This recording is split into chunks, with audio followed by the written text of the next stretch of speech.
Hello दोस्तों, money minting में एक बार फिर से आपका स्वागत करता हूं। तो जैसे आप देख सकते हैं मार्केट में आज निफ्टी और बैंक निफ्टी में भारी गिरावट हुई। आप देख सकते हैं लगभग निफ्टी लगभग 815 पॉइंट डाउन हुआ और बैंक निफ्टी 2163 भारी गिरावट लगता है। कोरोना के बाद ये सबसे बड़ा गिरावट हुआ और ज़बरदस्त धुनाई हुई फिर से निफ्टी 50 स्टॉक हो। तो आगे का लेवल जैसा मैंने कल डिस्कस किया था कि 17,200 रेजिस्टेंस जोन है और 16,850 एक इम्पॉर्टेंट, बट इतनी गैप डाउन हुई तो कोई मैटर नहीं किया कि टेक्निकल स्टडी अपनी जगह, बट मार्केट में जो सेंटिमेंट और जो निगेटिविटी इतनी चल रही है यूक्रेन और लोगों के अंदर एक इतनी ग्लोबल सेंटिमेंट है जिसके कारण गैप डाउन और लगभग हैवी सेल ऑफ हुई। तो अब हम लोग देखते हैं आगे का क्या प्लान कर सकते हैं। अगर आप देख सकते हैं तो फॉर एग्जांपल अब मैं सारे क्लियर करता हूँ। तो ऐसा नहीं है कि ये गिरावट के बारे में एक अगर हार्मोनिक हम लोगों को पहले एक इंडिकेशन देती है, बट कि क्या होने वाला है। बट आप दोस्तों आप देख सकते हो जैसा कि मैं पहले भी ड्रॉ करके ये लगभग मैं बनाया था आपको 14 फरवरी को। उस समय मेरा व्यू था कि 16,836 के नीचे क्लोज होती है तो एक हमारा जो PRZ है 16,164 आने वाली है। तो बिल्कुल वैसे ही काम किया। इस दिन के बाद उसने मार्केट पुल बैक दिया और उसके बाद आप देख सकते हो दोस्तों इस तरीके से इसने वर्क किया। बट अभी जो सेल ऑफ है बहुत ही हैवी है, तो हम लोग ये एक्सपेक्ट करें कि 16,139 से एक पुल बैक रिट्रेसमेंट आ सकती है। ठीक है, ये मान लो कि ये यहाँ से चलेगी तो आप ये लेवल आप देख सकते हो। बट अगेन जो ग्लोबल सेंटीमेंट है तो उसके कारण आप देख सकते हो जो एक लेवल निकल के आ रही है वो लेवल मैंने यहाँ पे अपडेट किया है। जैसे आप देख सकते हो एक लेवल जो निकल के आ रही है लेवल है 15,131 और दूसरा लेवल निकल के आ रही है 15,886। तो स्टेप बाय स्टेप में आप मत एक्सपेक्ट करोगे कि मार्केट कल यहाँ से यहाँ फॉल हो जाएगी। बट हाँ, आप एक टारगेट लेके ये चल सकते हो 15,838, फिर इसके बाद पुल बैक देगी, फिर 15,134 पे आकर के यहाँ से एक लॉन्ग लॉन्ग टर्म के रूप में हम यहाँ पे एक्यूमुलेट कर सकते हैं। जैसे हम लोग निफ्टी 20 बाई कर सकते हैं। ठीक है दोस्तों, तो जैसे हम अपने चार्ट पे भी देखते हैं तो जैसे चार्ट पे आप लोग देख सकते हो दोस्तों, अगर आप वीकली आप कन्वर्ट कर लो तो वीकली में जो कैंडल पैटर्न है ये तो क्लियरली दिखा रहा है कि ये जिस तरीके इसने हैवी सेल ऑफ होने के बाद रिकवरी के चांसेस ये यहाँ पे हुई थी। बट हमारा जो जो मेरा मानना है कि जब अभी आप देखो ये जो है स्ट्रॉन्ग, ये ये जो एरिया है स्ट्रॉन्ग सपोर्ट के तौर पे ये वर्क करेगी। ठीक है, ये हमारा हार्मोनिक जोन भी निकल के आ रहा है दोस्तों। तो ये जो जो एरिया है आप इसे स्ट्रॉन्ग, आप इसे डिमांड जोन के तौर पे आप ले सकते हो, डिमांड जोन के तौर पे आप ले सकते हो। बट ये कब आएगी और ये कब तक आने में टाइम लगेगा, थोड़ा टाइम लगेगा। हो सकता है कल भी आ, तो जिस तरीके से सेल कल भी अगर यहाँ पे खुलती है तो कल ही आपका डिमांड जोन आ जाएगा। बट ये एक यहाँ पे सोचने वाली बात ये है कि अगर डिमांड जोन पे आ गया, बट दोस्तों आप यहाँ पे देखना प्राइस एक्शन रिवर्सल है या नहीं, कोई बुलिश पैटर्न बना रहा है कि नहीं। ऐसे नहीं, ठीक है, ये आई है डिमांड जोन के पास, ये वीकली चार्ट है, लगभग एक वीक है लगेगी। बट आप 15,856 एक इम्पॉर्टेंट लेवल है, आप इसे, अब मैं यहाँ बता देता हूँ 15,000 15,856। ठीक है, आप इस लेवल को देखो दोस्तों, तो आप एक यहाँ पे देख करके आप यहाँ पे एक स्टॉप लॉस लगा करके एक अपॉर्चुनिटी के तौर पे एक बना सकते हो। आपका जो भी बेयरिश स्ट्रैटेजी है कि इसके नीचे आप यहाँ पे इस जोन के लिए आप वेट करो दोस्तों। ठीक है, तो आइए हम लोग देखते हैं अब बैंक निफ्टी। तो बैंक निफ्टी, हाँ, तो बैंक निफ्टी के बारे में अब देखते हैं। जैसा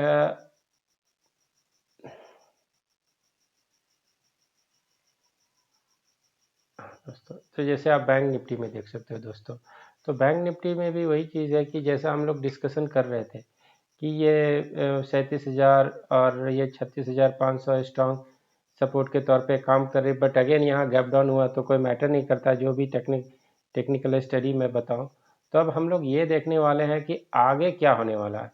तो आगे के लिए हम लोग क्या कर सकते हैं, एक आज जैसे आज इसने गैप डाउन दिया लगभग यहाँ पे 36,500, जो सपोर्ट था, सपोर्ट के नीचे उसने एक गैप अप दिया। तो आप जैसा आप देख सकते हो 36,500 एक स्ट्रॉन्ग रेजिस्टेंस के तौर पे काम करने वाला है दोस्तों।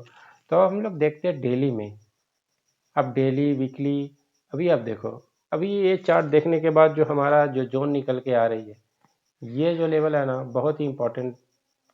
अभी यहाँ से आप देखो ये जो होल्ड था, ये 34,000, ये 34,000 स्ट्रांग सपोर्ट के तौर पे वर्क कर रही है।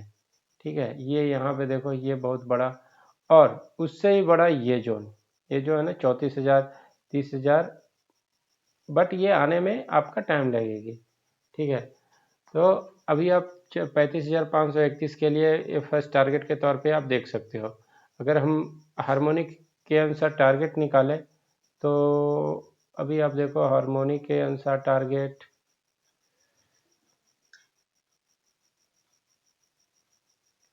हार्मोनिक के अनुसार टारगेट आपको फिर आएगी लगभग 31,850। ठीक है दोस्तों, तो आप इस लेवल के अनुसार आप देख सकते हो। और सेम चीज़ आप ऑप्शन चेन में भी मंथली का देखोगे, अगर ऑप्शन चेन मंथली में भी देखोगे तो आपको, अगर आप मंथली चले जाओ तो आप मंथली में अब देखो डाउन साइड में कितना है। अभी देखो मंथली में सबसे बड़ा 35,000, ये सबसे बड़ा हो गया ये। फिर उसके डाउन साइड 34,500, और सेम चीज़ हमारा हार्मोनिक में भी दिख रहा है, क्या है 31,800। 31,800 पे देखते हैं, 31,000 ये बहुत दूर हो जाता है। तो फिलहाल आप देखो यहाँ पे बनी हुई है, बट ये आती है क्योंकि ये तो ट्राइड एंड टेस्टेड है। जैसे आप देख सकते हो दोस्तों, पहले भी मैं इस तरीके के चार्ट आपको शेयर कर चुका हूँ। ये पहले से मेरा अनुमान था। आप ये जिस दिन मैंने 14 फरवरी को बनाया था, मुझे ये पता था कि ये 34,000 पे आने वाला है, क्योंकि ये बैंक निफ्टी में मैंने बहुत बार इस तरीके की चीज़ें बना चुका हूँ। अगर आप देखो बैंक निफ्टी में, तो ये तो मेरा इसके साथ टेस्टेड है। टेस्टेड इन द सेंस, जैसे आप ये देखो, ये टेस्टेड है कि पॉसिबल रिवर्सल जोन है, इसके बाद इसने ज़बरदस्त वर्क किया। तो ये मैं इतने टेस्ट कर चुका हूँ अपने हार्मोनिक के साथ कि मुझे पूरा भरोसा है कि जब भी मैं ड्रॉ करता हूँ तो एक अपॉर्चुनिटी अगर यहाँ पे रिवर्सल आई, तो आपको एक अपॉर्चुनिटी, अगर यहाँ पर मेरा रिवर्सल है, ठीक है, ये मार्केट यहाँ पर रिट्रेस होगी, लेकिन जब रिवर्सल के ऊपर आप लेते हो तो अगेन आपको अपॉर्चुनिटी मिलेगी। अब जैसे आप देख सकते हो, यहाँ पे देख सकते हो दोस्तों, ठीक है, तो यहाँ पे देखो, यहाँ पे आने के बाद एक रिवर्सल हुई, तो आप इस तरीके से प्लान कर सकते हो। ठीक है, तो अभी आप ये देखो, ये 34,000 पहले भी रिवर्सल जोन है। तो कहने का मतलब ये है कि अगर आपको कोई डाउट है, आप मेरे देखो कितनी अच्छी तरीके से 34,000 पे बनाया। तो ये एक, आप मान के चलो कि 34,000 एक बहुत बड़ा सपोर्ट है।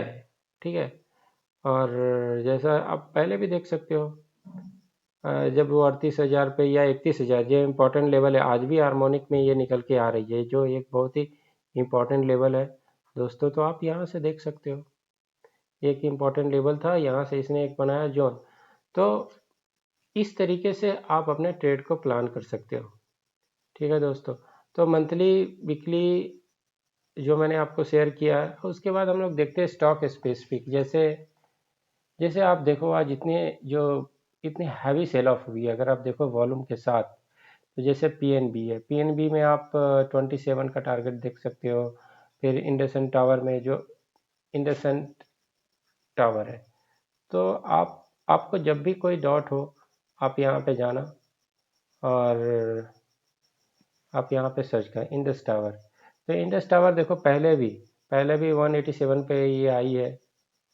उसके बाद यहाँ पे से इसने एक रिवर्सल दिया था, ये दिया था। ठीक है, ये देखो, ये बहुत इंपॉर्टेंट डिमांड जोन पे। तो इस तरीके से आप एक बार चार्ट देखोगे तो एक आइडिया मिल जाएगी कि हमें कहाँ पे लेके एक्यूमुलेट करना है।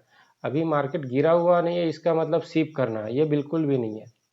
मतलब ये फॉलिंग नाइफ को पकड़ने जैसा हो, तो वो आपके अपोजिट भी जा सकता है। ठीक है दोस्तों, तो अगर आप इस तरीके से प्लान कर सकते हो तो मैं आपको ये रिकमेंड नहीं करूँगा कि आप बाई करो। फॉर एग्जांपल सेल, तो आप सेल को इसमें देखो कि मैंने कितनी चार्ट बनाया है।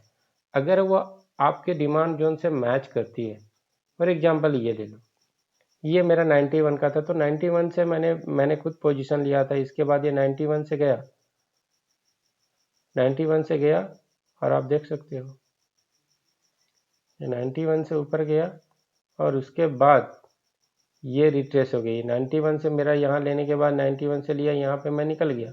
अभी आप देखो 85 पे रन कर रही है, तो अगला टारगेट 73 का है। ठीक है, बट यहाँ पे एक चीज़ आप देखो कि प्राइस एक्शन कंफर्मेशन होना चाहिए। Price action confirmation in the sense, suppose ये है प्राइस एक्शन, आप इस तरीके से देखो, ये जो प्राइस एक्शन है ये इस तरीके का कंफर्मेशन होना चाहिए, राइट। ये देखो प्राइस एक्शन कंफर्मेशन है, तो इस तरीके के चीज़ें हम लोग देख सकते हैं। फॉर एग्जांपल अब हम लोग देखते हैं बैंकिंग स्टॉक में, बैंकिंग स्टॉक में आपका क्या क्या अपॉर्चुनिटीज़ है। ठीक है, अभी मेरा चार्ट बना हुआ है, मैं एक ही बार देख के, मुझे ये जानने के लिए सिर्फ एक बार काफ़ी होती है कि किसका क्या लेवल है। अब देखो एम एन एम बिल्कुल वो अपने प्री कोविड लेवल पे जहाँ से इसने पहले भी चली थी, लगभग 547, ये बहुत ही इंपॉर्टेंट लेवल है। इसके अलावा भी आप देख सकते हो ये भी बहुत इंपॉर्टेंट लेवल है। फिर टाटा मोटर्स अभी देखो 38 पे, तो एक मेरा अपॉर्चुनिटी 320 तक ये आ सकती है। बट इसके लिए इसके लिए आपको दो लेवल को क्रॉस करनी होगी। जब ये यहाँ पे आएगी, हो सकता है यहाँ से पुल बैक दे और ये 415 से ऊपर भी जाए। बट अब ये बजाज ऑटो देखो, बजाज ऑटो भी आपको, ये देखो इतनी गिरने के बाद भी बजाज ऑटो में गिरी नहीं, इसका मतलब क्या है, बहुत ज़्यादा स्ट्रांग है। तो ज़्यादा से ज़्यादा आप इस लेवल को देख सकते हो, 3331। टीवीएस मोटर, इसमें भी गिरावट नहीं हुई है। अभी अपोलो टावर, ये तो गिरा हुआ है। तो आप इस तरीके से एफ बी बैंड भी बिल्कुल अपने रिवर्सल जोन के पास है। तो आप ये सब स्ट्रांग, ये आर एस स्टॉक है, क्योंकि अगर आप देख सकते हो, जो मैंने एक चीज़ फाइंड आउट किया कि अगर मैं एक इंडिकेटर लगा लेता हूँ, फॉर एग्जांपल दोस्तों मैं एक इंडिकेटर लगा लेता हूँ, तो अभी आप देख सकते हो कि आर एस, जो हम लोग बोलते हैं रिलेटिव स्ट्रेंथ। ओके, मैं अपने इंडिकेटर में जाता हूँ, फॉर एग्जांपल ये देखो ये मेरा इंडिकेटर है। ठीक है, अभी आपको वही स्टॉक चूज करने इस मार्केट में जिसमें स्ट्रेंथ हो। तो आप देखो कि आर एस बाइंड में स्ट्रेंथ था। ठीक है, स्ट्रेंथ था तो इसका हार्मोनिक पे है। जैसे आप देखो ये बी पी सी एल, ये बिल्कुल निगेटिव था, ये R S S negative stock है। तो इसमें आपको, अगर आप रिवर्सल के बाद लोगे भी तो आपको अपॉर्चुनिटी लेने के लिए और इससे रिजल्ट आने के लिए आपको टाइम लगेगा। इस तरीके से आप 2 मिनट में आप मैनुअली जाकर के, जैसे मैं, ये आर एस पॉजिटिव है हिंद पेट्रो, जब यहाँ रिवर्सल 257 के पास आती है तो आप इसे लो फुल बैक में लेगी। ग्रिप्स कॉटन, ये आर एस पॉजिटिव स्टॉक थी, देखो ये भी अभी भी पॉजिटिव है, इसके रिवर्सल पे 140 के पास आप ले सकते हो। ठीक है, अब इसके क्रॉम्पटन, ये निगेटिव है, आप इसे छोड़ दो। पाप, ये निगेटिव है। एफ बी पॉइंट, ये पॉजिटिव था, इस पर आप ले सकते हो। किया इंडस्ट्री, ये भी आपको पॉजिटिव थी, ये भी आप रिवर्सल पे ले सकते हो। ठीक है, तो ये इसके सारे लेवल मैं शेयर कर दूंगा कहाँ पे आप ले सकते हो। सीमेंस, ये भी पॉजिटिव है, आप देख सकते हो ये भी पॉजिटिव है। ये जब भी यहाँ पे आती है, देखिए जब भी आर एस के पास आती है ये एक पुल बैक मारती है। यहाँ पर भी है, इसने पुल बैक मारा। ठीक है, यहाँ पे इसे निगेटिव था, जैसे ही आर एस पॉजिटिव है ऊपर गया। तो इस तरीके से आप जब दोनों चीज़ों को आप ट्राई करते हो, हैवल्स, हैवल्स जब भी आर एस पॉजिटिव स्टॉक है, जब भी हैवल्स इसके ऊपर ट्रैवल करने लगेगी आप एक अपॉर्चुनिटी। और ऐसे भी देखो ये 111 के 7 111 6 के पास आने वाली है। ये Voltas R S positive stock है, भी आप देखो जब भी ये यहाँ पे आएगी तो आप इस तरीके से दोस्तों आप प्लान कर सकते हो। ठीक है, अभी देखो मदरसन सुमी, ये निगेटिव है। आप अगर ये देखो इसमें फॉल भी हो रहे, मैंने इसे, ये एक्चुअली मेरा हार्मोनिक पैटर्न वर्क नहीं किया, बट आप इस तरीके से प्लान कर सकते हो। सोना कॉम, ये आर एस पॉजिटिव स्टॉक है, आप इसे क्या कर सकते हो, हार्मोनिक रिवर्सल पे देखे इतने फॉल होने के बाद भी ये ज़्यादा फॉल नहीं हुआ, तो इसका मतलब क्या है, इसमें थोड़ी सी पॉजिटिविटी है। तो आप यहाँ पे एक ये 5 6 8 को देखो, उसके बाद इसमें ले सकते हो दोस्तों। अमर राजा देखो, ये निगेटिव स्टॉक है, ये कितनी हमेशा से निगेटिव थी। अगर ये RS निगेटिव इसे कम आउट होना था, लेकिन अभी देखो ये पॉजिटिव है, ये नहीं तो इसमें आपको लेने का कोई मकसद ही नहीं है। पॉलीकैब ये पॉजिटिव स्टॉक है दोस्तों। अभी देखो जब भी ये यहाँ पे आती है अपने PRZ के पास, आप इसमें ले सकते हो। तो इस तरीके से हम लोग एक बैंकिंग स्टॉक में ICICI बैंक, जो मैंने आपको एक PRZ के तौर पे 68687 बताया है, कोटक बैंक आप देख सकते हो, जिसको RS पॉजिटिव स्टॉक है 1733 के आसपास, आप इसे ले सकते हो। ये देखो RS पॉजिटिव स्टॉक है। इंडसइंड बैंक निगेटिव स्टॉक है, ठीक है। मतलब क्या होती है कि जिसका RS निगेटिव होता है वो गिरे हुए मार्केट में खूब पीटती है। अगर जो मजबूत स्टॉक होता है, जो RS पॉजिटिव स्टॉक होते हैं, उसमें गिरावट थोड़ा कम होती है। एक बहुत बड़ा इंडिकेटर है। उसके अनुसार हम लोग, अभी आप देखो ये AU bank RS positive stock है, बिल्कुल इसी के पास है। अगर ये रिवर्सल के पास आती है, फॉर एग्जांपल अगर मुझे इसे PRZ ड्रा करना हो, तो मैं यहाँ पे जाऊँगा, एक क्लिक करूँगा, ये मुझे ये यहाँ पे आने के खूब चांसेस हैं, बट ये फॉर एग्जांपल ये RS पॉजिटिव स्टॉक है, तो आप यहाँ पे देख सकते हो, बट ये कुछ ज़्यादा है। आप देखो से ये लेवल पे देखना, 786 पे, 786 पे, तो ये लेवल पे आप देख सकते हो दोस्तों, ठीक है। इस तरह एक्सिस बैंक देखो अभी ये निगेटिव था, देखो अब इतने यहाँ से निगेटिव था, तो जैसे अब गिरावट हुई तो ये निगेटिव हो गया। SBI bank RS positive stock है, जब ये रिट्रेसमेंट पे आएगी फिर आप ले सकते हो। फेडरल इंडिया ये भी RS पॉजिटिव स्टॉक है, तो आप जब भी ये अपने सपोर्ट पे आती है एक बार फिर अपॉर्चुनिटी ले सकते हो। बंधन बैंक ये अभी RS पॉजिटिव, देखिए इतनी बड़ी गिरावट के बाद भी नहीं गिरी है। तो आप इस तरीके से अपने स्टॉक को आप फिल्टर कर सकते हो बेस्ड अपॉन द RS।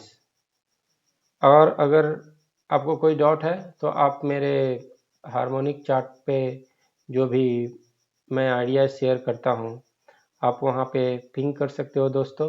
तो मैं एक बार वीकेंड को मैं निफ्टी 50 जो भी स्टॉक है उसमें जो जहाँ भी हार्मोनिक अपॉर्चुनिटी है और जिनका RS पॉजिटिव है, उस पर मैं अपना एक वीडियो बनाऊंगा, अब आप लोग से शेयर करूंगा। So thanks for your watching, if you like please subscribe और हैप्पी ट्रेडिंग। Thank you.